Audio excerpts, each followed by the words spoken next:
lights go dim, it's time to find out what's within. Behind the camera, there's so much more. With AndyGames, let's explore. Behind the camera with AndyGames, meet the streamers, learn their names. Off the screen, who are they? Tune in now, don't delay.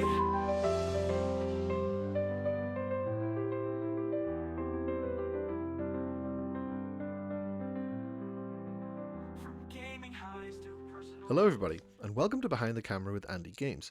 This is the podcast where I interview streamers and content creators with the sole purpose of getting to know the person a little bit better behind the camera. Today, we have a very special edition of Behind the Camera, as I'll be talking to someone who is neither a streamer nor a content creator, but a composer. But not just any composer, this man is the man behind the soundtracks to many a beloved game, such as Banjo-Kazooie, Banjo-Tooie, Goldeneye 64, and Donkey Kong 64, where he also provided the voice of the titular character amongst many other voices across different games. My guest today is Grant Kirkhope.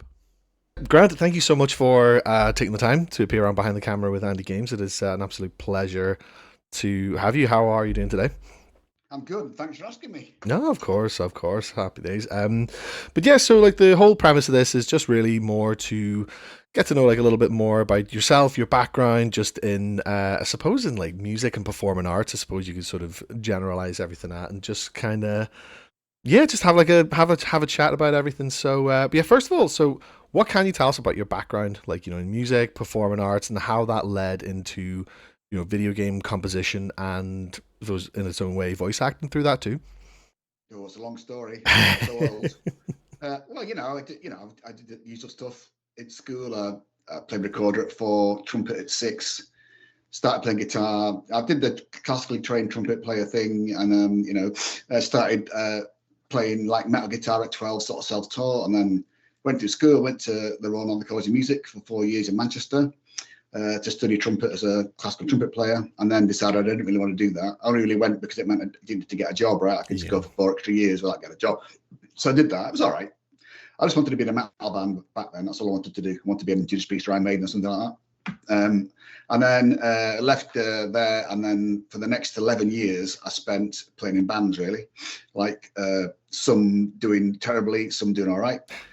So, from absolute pub rock to like Wembley Stadium, because I played trumpet with a band called the Little Angels, who were quite a big UK rock band at the time.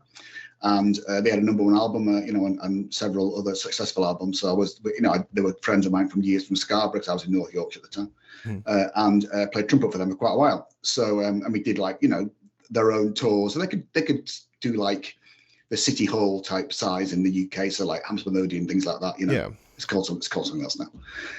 And then we used to go and be the support act for for other bands. So like we did like a Van Halen tour around Europe. Wow. We did Bon Jovi with them around Europe, playing these gigantic outdoor 90,000 seat things, which is just absolutely crazy. I got to meet Eddie Van Halen. Eddie Van Halen gave me a guitar. He was super nice. Wow. Did the Brad Adams tour when he had the big #1 single from the Robin Hood movie. He did I think he did 6 football stadiums in the UK. We were on that bill. So Brilliant. It was like, Cardiff Arms Park, Wembley Stadium, Man City football ground, Ipswich football ground, all that stuff. It was brilliant. So like gigantic, rock and roll stuff. Yeah. And then it kind of fell to pieces like it always does. And I was back to playing pub rock again for 35 quid a night in North Yorkshire, Harrogate and Knaresborough, where I used to live. So, but then a friend of mine, who played in one of the local bands called Robin Beanland, was a keyboard player.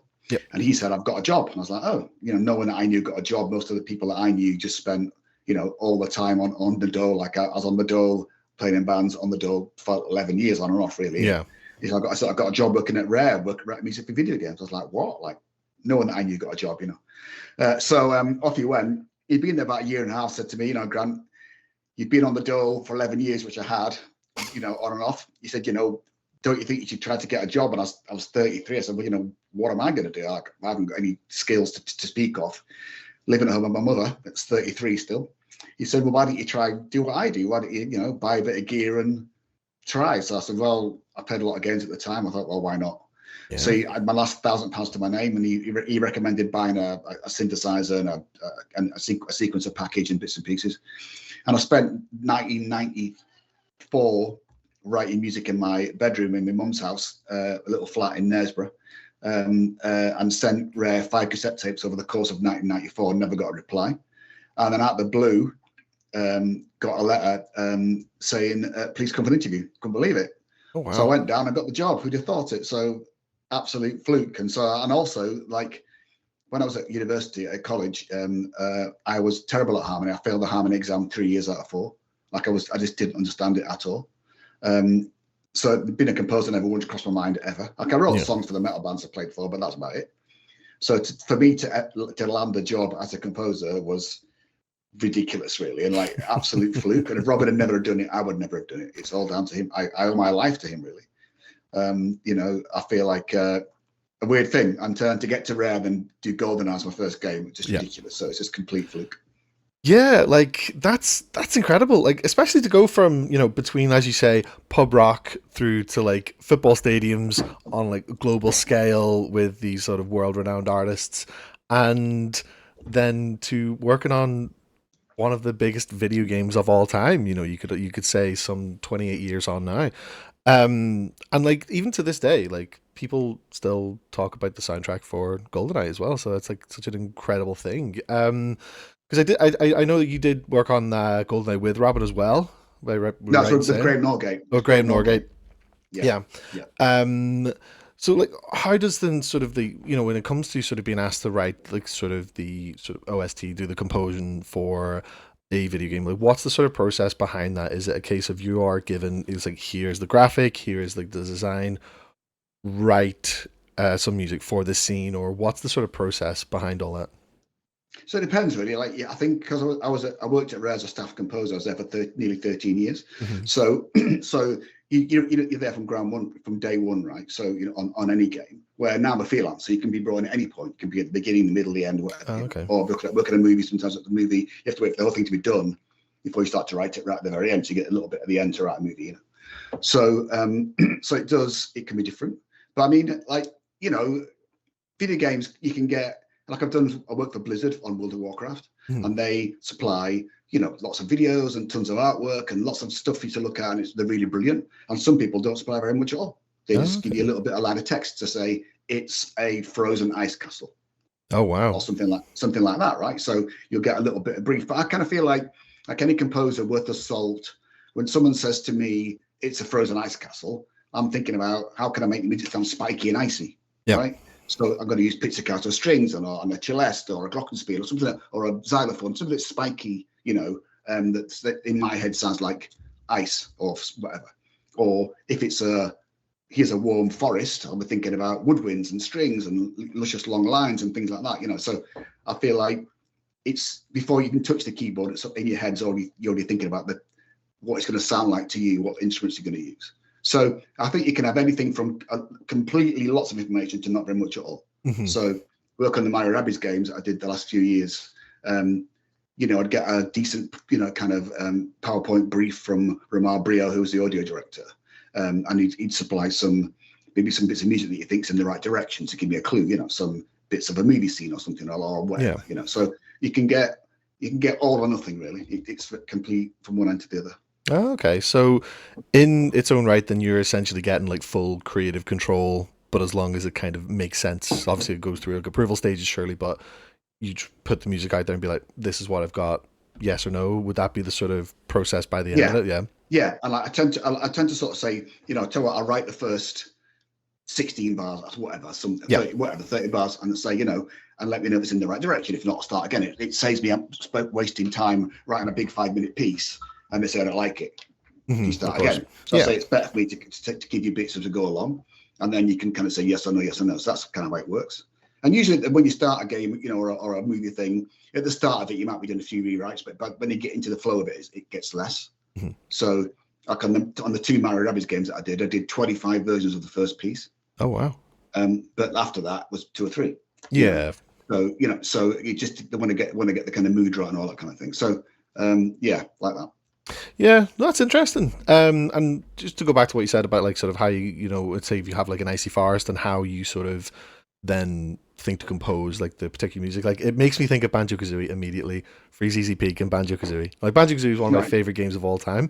But I always remember like hearing that music for the first time, even every time I play it now, like the music reminds me of Christmas for some reason. I can't even like piece it together as to why. It has to just be to do with like what type of instruments are sort of behind it, I suppose. Right. And the same with Click Clock Wood. You got like the Four Seasons and everything. Treasure Yeah. Trove with like the sort of. It just gives me like a sort of Caribbean vibe, tropical vibe to it. Like, and it's just like interesting how for the sort of casual gamer like myself, it's you can't explain why, but it just sounds like a particular way. Like so, like it's obviously like an art form to be able to do something like that. I think it's incredible. But I think human beings are just pre-programmed to expect certain sounds at certain points, right? Yeah. So it's to do with the movies, right? Or, the movies over the years, the movies have been around longer than games have. But they pre-programmed us to expect to hear steel drums in a beat situation. Mm-hmm. So it gives you that Caribbean feel, or I don't know, some kind of bells thing in a Christmas thing. So you just have to. I think human beings are just pre-programmed to expect to hear that stuff, and it instantly makes you think of where you are. Also certain chords can imply certain things. Mm-hmm. So certain chord signatures do make human beings think of certain scenarios. So I feel like it's the movies that are I suppose to a certain extent, classical music over the years, where some of it is written for specific points in the year. So maybe that bled into the movies, that bled into the games, that kept us all going. So I do think that stuff's all. It's built in, to all of us. Yeah, that makes sense. Like that's incredible. So see, talking about how you worked for Rare whenever you were developing these games, you obviously provided the voice of a number of different characters across the games. Right. Was that just like part of the job, like when you're composing, they're like, oh, we need you to add in a few voices here for some of the characters, or how did that come about? A lot of the time I did it because nobody else wanted to do it. It was just quick. Like, I mean, for me to be the voice of Donkey Kong in DK64, then Nintendo asked for the samples and they used it for a few more games after that. Mm-hmm. That was just me going, I'm just going to do it sat here. It's just meant to see. I'm sat in my office. I'll just record a few grunts and okay and banana, whatever it was, and just stick it in the game. And I was the voice of DK. No one cared, right? That's fine. I just pitched my voice line a little bit to make it sound deeper, and that was it. And a lot of the times we just did it because nobody else wanted to do it. A lot of the baddies and things popping up in banjo games, I'd just do it because it's quick. Just stick it in there. So I bet later on, I think people on the team started to go, oh, that's quite fun, So when I came to do Viva Pinata, there's like 60 animals in that game. Yep. And so I just used to say, I used to put an email out to the team, say, all right, who wants to be the pig? And if you fight to get the first email back, and they come to and they record the pig. So so that's the way it was. So I did a ton of animal voices myself, but a lot of the team just had fun doing it. So it got, as time went on, everyone thought it's a good fun thing to do. Yeah. So, but at the start, we just do it ourselves, all the composers half the time, just because it was quick. Yeah, I suppose. Yeah, I suppose if you're already using like the software, it's easy for you to just kind of throw in like a bit of a vocal mix, sort of. That makes sense. Yeah. Guess you could say in that sense you're a bit of a trendsetter then, especially because obviously like the early, the earlier Rare games like Banjo, DK, and I did have another one in my head there, but like I suppose ukulele going further on after, like the voices are just noises. Like was that like always like a planned thing, like from Rare to have that just to sort of save on having to like read lines, or what was do you know what the sort of like background behind the noises was? So we tried to find a way to make the thing speak, but obviously the memory space was so small you couldn't have actual speech. Mm-hmm. That Conker got that because they had the MP3 license, and so they could compress things super small, so you get actual voice lines on Conker. But prior to that, we didn't have the license for the MP3, so you had to pay for it, and we wouldn't pay for it. Yeah. So and we had just an 80 PCM compression. So yes, so I said to me, you need to find a way to make these things speak, and I was like, all right, that's going to be easy, So it just turned into that thing. So and it was where I had to experiment to find out how to make things sound vaguely bearable, because it can get quite. People say it's iconic now, but at the time I was like, oh my god, I don't want to hear this. So it was like I found that banjo. Banjo had like maybe 3 or 4 talking samples. There was like ooh, something like that, right? Chris Sutherland did the voice of Banjo, and so I'd give them a random pitch range, so they'd play at a random pitch. You know, when they were. So when you selected it, it would be the same pitch every time. So it wouldn't be like a machine gun type. It would switch its pitch every time the sample was called, and random order. So it picked one of the 4 or 5 samples, play it random pitch, and then pick the next one to be like that. And then I realised that, you know, I had quite a big pitch range on it at the start. It would be but it didn't sound natural because a human voice hasn't got a very big pitch on it. It's very tight, right? Yeah. So I narrowed the pitch down a bit, and then we realised that obviously any voice can't make more than one noise at one time, so you can't have samples that overlap. Yeah. And then we decided then I said, well, to make it sound natural, it would have to be unrhythmical. Because as we speak, it's a that's how your rhythm goes when you speak something, right? So I realised that we did it. So when we did it the way when the word was printed out on the screen, it would play a sample, and it was per syllable, like that.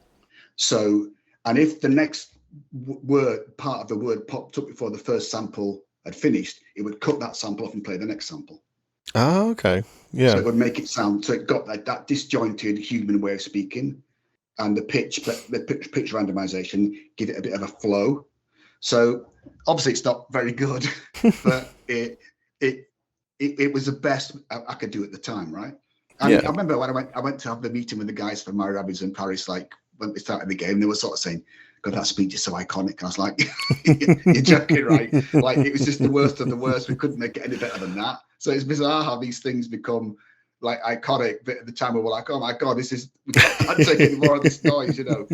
So it was weird how it kind of turned out, but that's how we did it. Yeah, like it's so true what you say, like especially something that like was done for the reasons it was done, just to sort of save money, you couldn't do it, limitations and things like that, to it becoming one of the most notable things some like 25 plus years on. Like it's, and it is amazing, and I love how you've explained it, because it makes it the fact that there's only 4 or 5 samples, like chopped and changed, the pitch, everything, just to make it sound fluid. Like it's incredible. Like and you would have had to have done that then for all the characters then, everything, in that sense, everything. It's not you come to do it. It's not until you actually come to do it. It makes you work out why human speech sounds the way it does.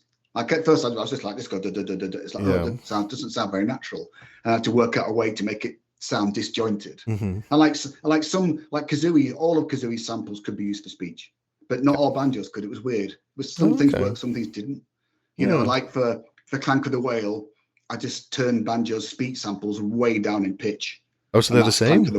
That's Clank of the Whales, but you never know it because you can't tell. Because it would say, because if the sample was already in the game, it didn't take up any extra memory. You could manipulate it. It was just the same sample. But you added more samples, it was taking up more and more memory around the cartridge, right?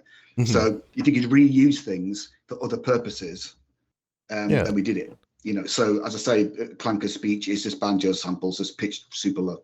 Oh, okay. So, and you were the voice of Mumbo and the Jinjos, if I'm correct in saying? I was indeed. And were they done in different samples, or was it the same sample, just kind of rejigged? So the Jinjos is different. I had to go Jinjo, didn't it? So I had to do that. But Mumbo was like, so in the second game, Banjo Tooie, Mayhem Temple was supposed to be in the first game. Oh, right.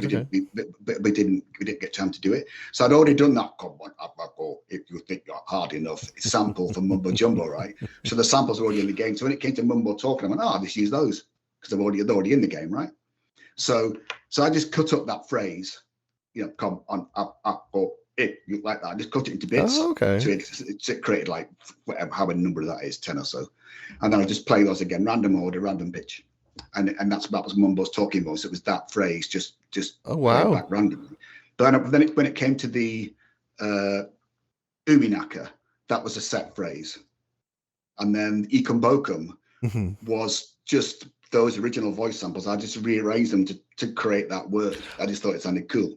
Oh, so it's part of the original Come On Have a Go samples that makes up Ikumbokum. That's incredible. It doesn't actually Ikumbokum. When you look at the samples, it's not that way. It just sounds like that. Yeah, it's funny because that's literally what I was just about to ask you next. Was about the Ikumbokum, because that's like one of the more iconic things that people still talk about when it comes to Banjo-Kazooie today. Like there's the The voices, Ecom Bokum. Like that's incredible.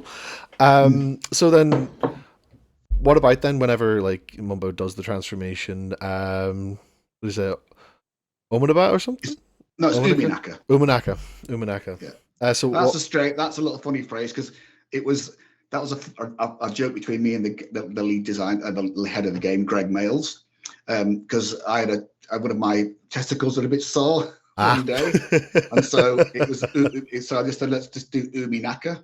Like no one got it except us, and that's why it's Uminaka. We thought it Brilliant. was hilarious, but no one got it. But everyone knows about it now, but that's why I Brilliant. did it. That's quite funny. Yeah, and I think that's incredible. You kind of putting your own sort of spin on these sorts of things, and like when you have that kind of creative license to do it, why not? Yeah. And like Well, because as I've long as noticed no as one well. knows. Yeah, for sure.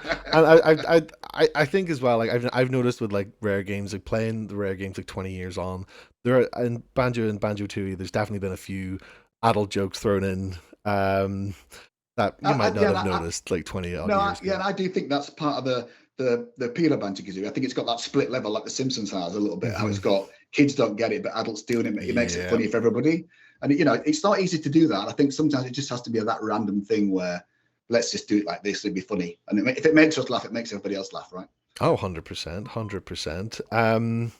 So speaking of, on the topic of Banjo-Kazooie, I have seen a lot of articles from news outlets, if you could call them that, regarding a tweet you put out about having zero hope for a new Banjo game. Right, right. Like, what's your thoughts on like the sort of response to that? Because obviously you're on record saying you've zero hope for another Banjo game. Plus, all you diehard fans instantly hate it and slag it off, no matter how good it was. It never works. And like, personally, I agree.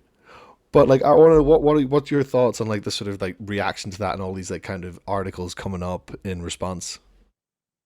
I think that's one of those bees' nests that gets poked every now and then. And I do genuinely believe that what I said. Like Yeah, I think that you know because all the Banjo fans are like 20 something to 30 something now, probably. That's yeah, the probably age group that they are now. And so, you know, they just got such fond memories of the game originally. Like anybody that comes back and tries to make another one, they're going to instantly slag it off. They just are. Because it's not going to bring back that nostalgia that they had when they were oh 10 yeah, years old or whatever they were playing it. And it's understandable. Um, I don't think it's impossible. I just think that like Microsoft and Rare have got no appetite for another Banjo game. That's what I think. yeah, And I don't know. But for me, I would think that it would be down to money. Like they've got to pay someone to make it. Is it going to sell a lot of copies? Like when you look at something like Crash Bandicoot, when they did the remakes and the remasters, they sold tons of copies, right? yep, When they made the new game, it didn't sell very well. Like Rayman, equally, people of the old games, when they tried to do the new games, no one buys it, yeah, right? So Ukulele was a game that I thought was very like Banjo-Kazooie. yeah, And it got a bit of a slagging at the start. It didn't go on to sell well in the end, but because people were like, oh, it's not like Banjo. Well, it's as like Banjo as you're going to get. yeah, absolutely. And I felt that was a bit of an unfair criticism of that game. I think that is a good game. And the remaster's about to come out, the replay, and they've done a whole lot of work on it. It looks way better. We've recorded the soundtrack with orchestra. It's going to be great. So, and I just think, in some respects, my Twitter is that kind of Banjo bubble of about 100,000 people, something like that. Like I've got 106,000, whatever it is on there, something Yeah, like that. So, and they're all pretty diehard Banjo fans, or a lot of them are. But 100,000 sales isn't going to do anything for Microsoft or Rare. yeah, That's not going to equal 100%. any profit. They're going to lose money at that. So you'd have to bring the game back and resell it to a whole new audience of young kids, Yeah, which are out there, right? That it is possible. But I think because the game was the way it was and had that kind of Brit humor in it, I think that yeah, a lot of other countries don't get. Having American guys put that together, I don't know if they're going to get that kind of humor. Although I will say that when I did the Mario Rabbids games with the team, the Ubisoft in Milan, with Davide Soliani and all the people at Ubisoft Milan, I felt like they could have been the team that could have done it because they're real Nintendo fans. yeah, They love the humor in Conquer and in Banjo and all those games, and I really felt like if any team could do it, this is the team that could do it. Unfortunately, they've all broken up now. But I felt like that could have been a team that, because then, and they loved the game as well. And I know Davide loves the game, you know. So I felt like that could have been a team that could have done it. You know, so the only way it can happen is if Microsoft Rare, and I really think it wouldn't really be Microsoft. It would be Rare that would be the people. They're really busy with Sea of Thieves, which is doing really well, and that Everwild, that other game they got going, whatever it's called, Everwild, ever something like that. So they'd never do it. They have to find a team that they think could do it with the right humor, keep an eye on it, which is time consuming, and hopefully produce something that people, you know, resell Banjo-Kazooie again to the younger audience. Yeah. You know, so it's not impossible. I just think it's very unlikely. That's what I think.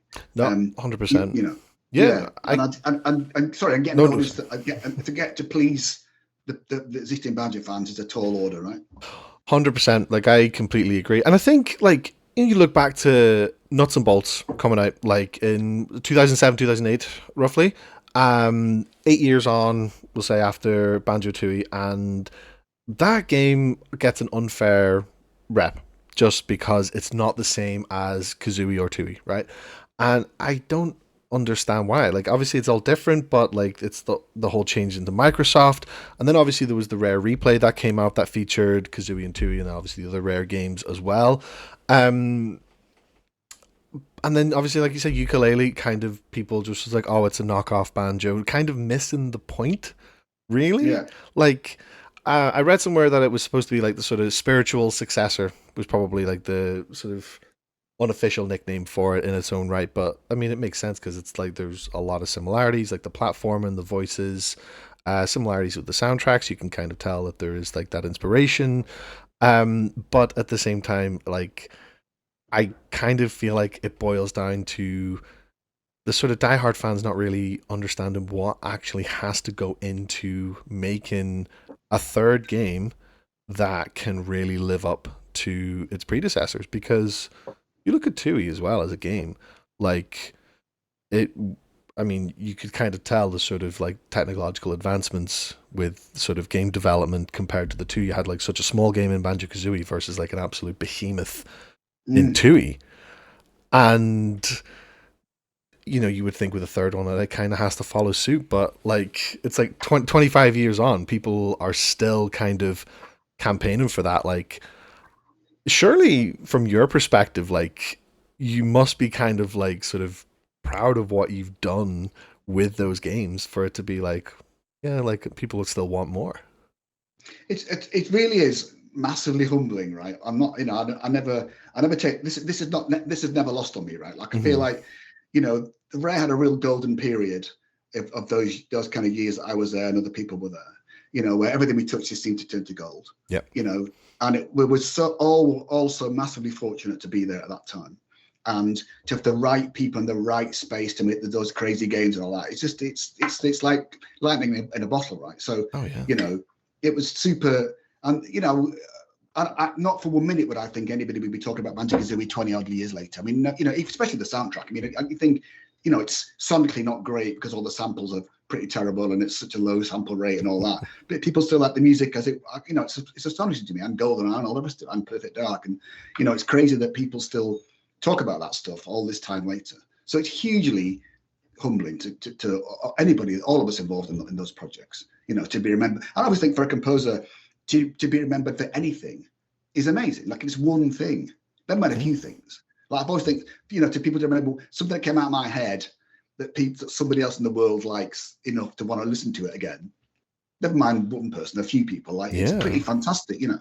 So, you know, we were all just super lucky to be there. And, you know, seeing Banjo-Kazooie when they went into Super Smash Brothers, you know, I mean, I wrote a tune for that because I had to do a tune. I mean, that was just one of those moments in your life you're never going to forget, because people just went crazy and everybody was crying and I was crying, and it was just like, you know, it was just, that morning, I never forget it when they announced it. Seeing those reaction videos you can see on YouTube with people, you know, and the Nintendo store in New York and all, you know, all those places, people just went crazy. I mean, my God, what an absolutely unbelievable reaction. And like, I think everybody on the Banjo team shed a tear that day. It was so heartwarming. You know? And so the interest in Banjo was, you know, looked big, and you know, I can't get past the it needs to make money thing. Oh, You for know, it's sure. going to cost millions of dollars to make it. You know, for that a doubt. You know, you can't make any games, AAA games without millions of dollars going into it, right? It's not possible. So you've got to get that back. Like, Yeah. is it possible? I don't know. I mean, as I say, I don't think it's impossible.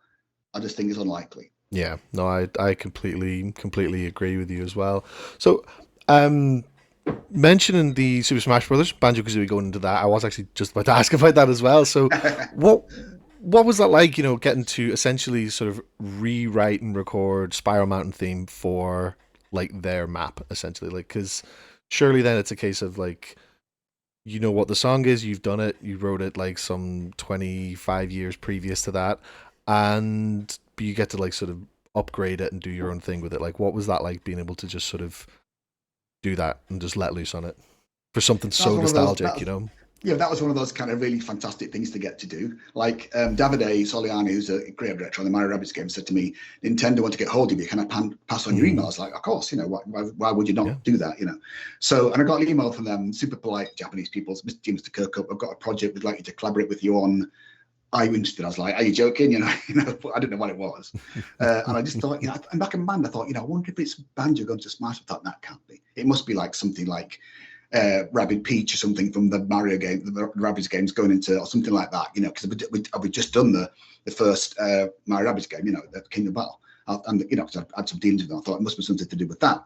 And so it took a little bit of time to get the NDA signed for me to my agent and background and all that stuff. And then Miss Anderson said to me, "It is Banjo." And Smash. I was like, "Oh my God," I just couldn't believe it. And it exploded. I was like, Jesus, you know. So Mr. Sakurai doesn't speak a lot of English, so I kind of went through a guy at Nintendo between us because you know, for the language barrier. And they send out like a PowerPoint, which is to all the Smash composers, which is like basically what they want you to do. It's like a 4-bar intro, a main chunk of the tune that's kind of low level, or then it starts off big, goes down small a bit, and builds up to the end, and then loops around. That's the kind of the map for the tune. And also, I was a bit like, you know, why do you need me to do it? All the Smash composers are super fantastic. They don't need me to do any versions of it. I was really flattered that they wanted me to do it because I was the first Western guy that ever asked to do a Smash Brothers piece. They've got fantastic composers on that game, you know. So I was like, you know, why do you need me? Anyway, so they said, look, you can do whatever you like, choose any piece you like. I had no idea what it was. So I just thought, I'll choose Spiral Mountain. Yeah. I just thought that's, people probably know that the best. I don't know. I just guessed. So and you know, and I did like a version where a little bit intro, and the big orchestral bit right at the start. Then it went to that kind of the banjo country bit, like, you know, that's at the start now, and then back to the orchestral bit and loop round, right? And then I got an email back from Mr. Sakurai, you know, via the guy at Nintendo, Paul Lug, saying, actually, Mr. Sakurai's changed his mind. Can you do the banjo thing at the start and then just get bigger and bigger and bigger and go as crazy as you want? And I was like, oh wow, you can do any tunes you like. And by the way, we're at the level of Spiral Mountain. I was like, what? Oh like, wow, I just chose it by complete fluke, like, you know. And so I did that. I did it for maybe about 10 versions because I'd finished the piece by about version 3 or 4, but they kept saying less reverb. So I kept turning it down because I was doing the kind of big Hollywood reverb thing. And they were like, want to be a bit more, you know, great. I can't think of the word, drier. So did that, happy, and I included little bits of melodies from the other tunes, and, you know, in the middle bit and all that. You know, I tried to get as much banjo-ness into it as I could. Of course. And off it went, you know. And then they said, look, really like the tune, we're going to use it for the trailer. I was like, oh my God, like, I couldn't believe it. Like, I was like, this isn't getting better by the minute. And I was just thinking, no, people are going to go crazy about this. And, you know, and I had to keep it a secret from everybody. I couldn't tell, even my kids did. Oh, wow. Like, you know, I just couldn't, if it gets out, people, it can't get out, you know. So I said, oh, I'm going to do a little video just to I'm put on my Twitter to say, you know, here we are back again, kind of thing. And said, oh, well, can you just send it to us and we'll just vet it and just make sure it's all right. And they just changed some of the wording. Can you just make the tweet like this and all that? It's a bit. But one thing is, you can't post a video until it's live on the Smash Brothers website. So I think the announcement was like 9 a.m. my time, I think, in LA. Like, so I sat there and my Twitter was just going like this, and I just couldn't answer anybody. I just had to sit there and wait. And to find it, I think 11 o'clock it went, and I went, it's me. And I posted a little video, and, like, you know, so it was crazy, and everybody was crying, like, you know, and like, so that was one of those super rewarding experiences to think, it's a little bit of history that I got to be a part of. I feel like. Yeah, absolutely. And like it's something obviously with like that revival for Smash Ultimate and like with obviously digital games and like, you get DLCs and kind of it keeps living on. So like it's something that I think it's always going to be talked about for even more years to come. Like it's incredible. So so obviously you've got like the banjo side of things. Now with Donkey Kong, Donkey Kong's a bit of a strange one because there's obviously like the crossover with the Rare game and then like his appearances over in Nintendo, but you were strictly for the Rare side of things, right? Right. Yeah. So what was that like? Was it, what was that like? Having the sort of when there was like Mario Kart and all the other subsequent games with Donkey Kong in it, early Smash Brothers, but then there's like the Rare Donkey Kong. Like, what it's did you find that sort of strange? The fact that there was only sort of a limited involvement in that sense, just with the Rare Well, side.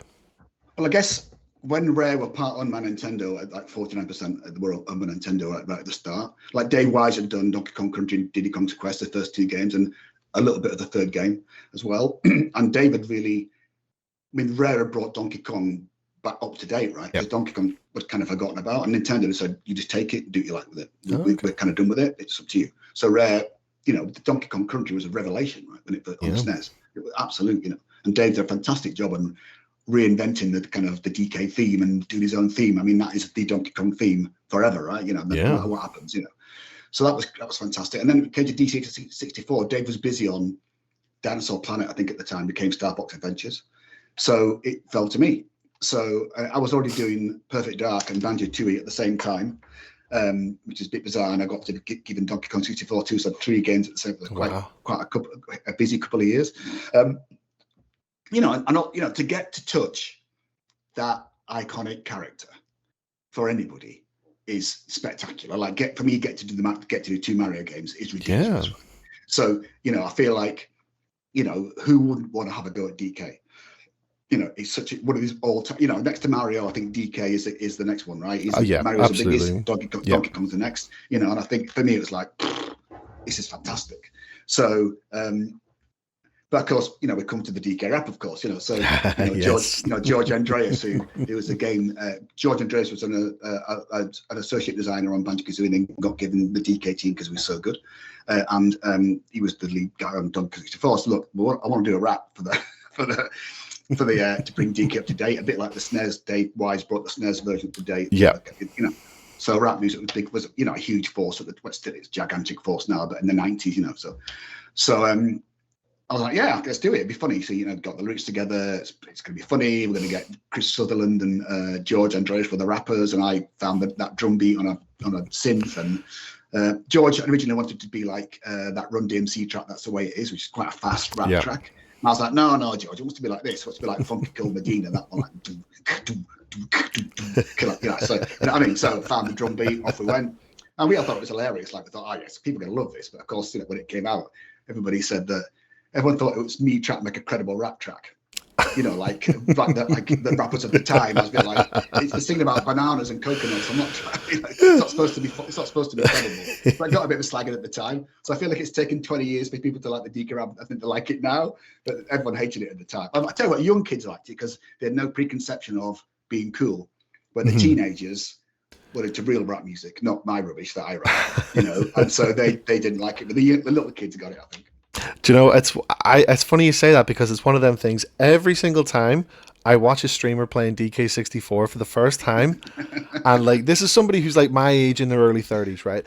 And they'll be like, I haven't played this game in ages, but we need to listen to the DK rap. Like they never skip through the opening bit. Like usually most people will skip through like the title sequence, for example, but with DK64, never. It's always just they have to watch the DK rap. And it's kind of funny how these are probably the people who like 25 years ago were like, hated it. No, yeah, exactly, right? And now it's just like, yeah, no, I have to listen to it. But like, and it's kind of funny how like, you do these things. And at the time, as you say, you do it. It's funny. It's a bit of a laugh. It might have got misconstrued, as you say, but it's what is it? It's like that line from Back to the Future. Marty McFly just sort of rips out Johnny Be Good, and he's just like, you might not like it now, but your kids will love it, Kids kind of will love thing. it. Yeah, Yeah, it's that sort of thing. yeah. No, it's true. It's for me, it's a bit bizarre how the DK rap and the Goldeneye watch pause music Yes. become like a big thing, and it's funny things you don't think about too much. Become like all the music that you write. I'm probably gonna be known for those two little things for the rest of my life. Like, you forget everything else. Watch pause music, DK rap. That's Grant Kirkhope, So no, I mean, it's funny that bizarrely enough, I don't know if you know that Babyface Ray, who's a Detroit rapper over here, who's pretty successful, contacted me a little while ago because he wanted to use the Goldeneye watch pause music in a rap track, right? Amazing. So obviously I said, well, you have to talk to Rare to license it. And I knew they'd say no, so they did. Yeah. But you can recreate something. You can make it, as long as you recreate it and use no original material from the original source, you can redo it as a bona fide cover version. So he said to me, can you recreate? So I recreated it, and it's in a track now. There's a track called Count Money by Babyface Ray. Gotta go look for it. And it's me with the Goldeneye watch pause big. He's rapping over it, which is equally crazy that a rapper chose me to get over me to do that. So but no, I feel like as I say, getting to touch DK and to getting to touch Mario. If you told me that at the start, I'd said you were crazy. Like, it's just unbelievable.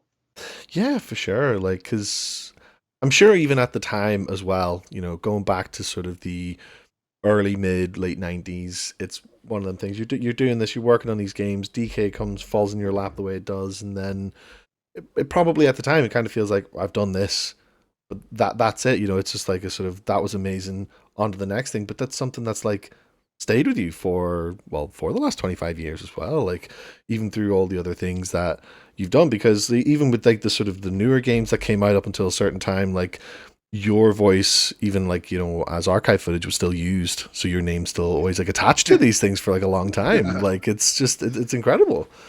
No, it's just bizarre. Like, you never know anything like that's going to stand the test of time. You never know. You just do your best right at the time and hope for the best. I mean, who'd have thought anybody would talk about those games all this time later? It's ridiculous. 25 years, 30 years. It's crazy. Oh, 100%. Yeah. And I say the GoldenEye watch music too. Like, it's another thing I was actually going to bring up at some point, because that itself is one of the more widely talked about things, as you say yourself. It's like, I think for me personally, I think it's because it's like such a stark contrast from the rest of the music in the game. Like, you've got this sort of high octane, energetic, music throughout the game. Like, you're in an action game. Obviously, there's a few slower levels, but you're still in an action game. But you feel it because of the music, and then you pause, and it's like one of the most chill things ever. And it's just like, I mean, I'll listen to this for a bit. I'll stay paused for an extra couple of minutes here, I know. I feel like when you write pause music for games, it's something you do in 15, 20 minutes, max. Yeah. And like, because you think people pause the game, go to the bathroom, get a cup of coffee, go and have the tea, whatever, you know what I mean? Yeah. And like, I think that, so you don't think about it. And the fact that people have gone, oh, this is the most chillest thing in the world. Like, I just went, I don't know, just use the Bond chords with the Bond medley. And as I say, because hip hop was so big, it's like a hip hop beat, doom. Yeah. Doom, doom, doom. I thought, and I just thought I'll just use that, and then didn't think about it. That was it. It's quick. It's in the game. Done. Mm-hmm. No one cared about it. And then for it to become a thing 25 years later, I'm just, I'm very glad that it has become a thing. But who'd have thought it? Of course, yeah. I do have one more question for you, Grant, as well. This is actually from a good friend of mine who's an absolute diehard banjo fan. Right. I did like a charity campaign back in December, just for context, and one of the donation goals was the random viewer who donated. I did a draw, and her name got pulled out to have a question featured on the podcast. And this is from my friend Chloe, who she would like to know, what is your favorite piece of music from banjo and how you came up with it. Chloe. How you doing, Chloe? I get asked that quite a lot of times, and I guess ask me tomorrow, it'll probably be a different answer. It's like I do change from time to time. I think I do like Mad Monster Mansion a lot, and Freeze Easy Peak. I like those two. Mad Monster Mansion was a bit like, we had a game called Dream going before it turned into Banjo-Kazooie, and that tune was a character in the game called Bully, and that tune was attached to him. And it was when I was trying to find a way to write dark music that would be able to be dark in the harmony, but not scare the kids, right? And so I listened to a lot of Danny Elfman, particularly Beetlejuice, because he's great at writing that kind of quirky, dark music. He's just the master of it, right? Yeah. And so there's that in the kind of trombones, for the Beetlejuice theme. I was like, oh God, that's so. I worked out they did like quite a funny rhythm. You could make the harmony super dark, and no one's going to get scared, right? Yeah. So Man Must Have Mansioned that oompa oompa, and that kind of kicked off my whole oompa thing. And then I just stole. There's a chord sequence in the first. I love the first Batman movie, right? Because his score to that is tremendous, and the second one with Michael Keaton. And there's a bit in that thing where the bat plane crashes down into the steps of the cathedral, and Batman gets out and goes to the cathedral to go up to the top to fight the Joker. And there's a chord sequence that only happens twice in the entire movie. It just happens there, and I love that chord sequence so much. I just stole it and used that. And I've used that chord sequence. My God, in a million things over the years. I just used it over and over again. If it was in C, it would be C minor, A flat minor, C minor, F sharp major. That's what it would be with the suspension and the F sharp. And I've used that a gazillion times, and that's the chord sequence to Mad Monster Mansion. Oh, okay. So I stole his umpa, I stole his chord sequence, I put my own tune over it, and so that's how I wrote Mad Monster Mansion. Brilliant. And that's that. I kind of feel like, I went back at that point and retrofitted the kind of that umpa feel to because I rewrote Mumbo's Mountain and Treasure Trove Cove right near the end. There were different tunes originally. I rewrote both of those to be more in line with that kind of quirkiness that popped up later in the game. So I just stole that from, because Danny Elfman's just great at writing that kind of quirky, oddbally music. Yeah, it's like that kind of like Halloween-y type sort of music. Like as soon as you said Danny Elfman, I was like 100%. Like Simpsons as well. Like is probably a good example. Like the same sort of. Yeah, that's interesting. Like it is actually incredible. Like the thought that goes into it. Like all the sort of different like chord progressions, like scales, things like that. Like it's no, that is amazing. So yes, Chloe, it's incredible how much you steal from everybody else, right? You just of steal course, it from everybody else. I'm talentless. I just steal it. Well, it's as you say before, as long as you don't use anything from the original source material, it's totally fine. It's melody. I think because you can't steal melody, right? Because that's copyrightable. But any chord sequence you can, because it's if you could copyright a chord sequence, it'd be one song and that'll be it. Oh yeah, 100%. Nobody can do it again. So you can't copyright chords. Oh, because melody's the thing you can copyright. Oh yeah, music would have ended 100 years ago. Like had that been the case? Yeah, without a doubt. Yeah. Yes, Grant, thank you so much for your time, for appearing on Behind the Camera with AndyGames. It has been an absolute pleasure chatting to you, getting to know you a lot better, and getting to know your background, everything you've worked on, and just getting a little bit sort of behind the scenes on it. But I do appreciate your time for all this, so thank you so much. No, thanks for asking me. It's been good chatting. No problem. Yes, it has been a pleasure chatting. Yes, I will let you go here. Again, appreciate it. I will hopefully paths will cross again in the future. If you want to talk to me again, give me a shout. Of anytime. Course. Appreciate that, mate. Thank you so much, Brent. Thank you so much, Grant. Cheers. All the best. All right. Take care. Cheers. Thanks. And there you have it, ladies and gentlemen. Behind the Camera with AndyGames featuring Grant Kirkhope. What an incredible conversation. It was so good just to get like even the smallest insight into that part of the gaming industry, just in terms of composition, in terms of voice acting, and just even Grant's experiences on how he ended up in the role he did and how that has carried him so far over the last 25 plus years. Absolutely incredible. Behind the Camera with AndyGames will return very soon with a new guest. Thank you everybody for tuning in. We will be back soon, but until then, peace.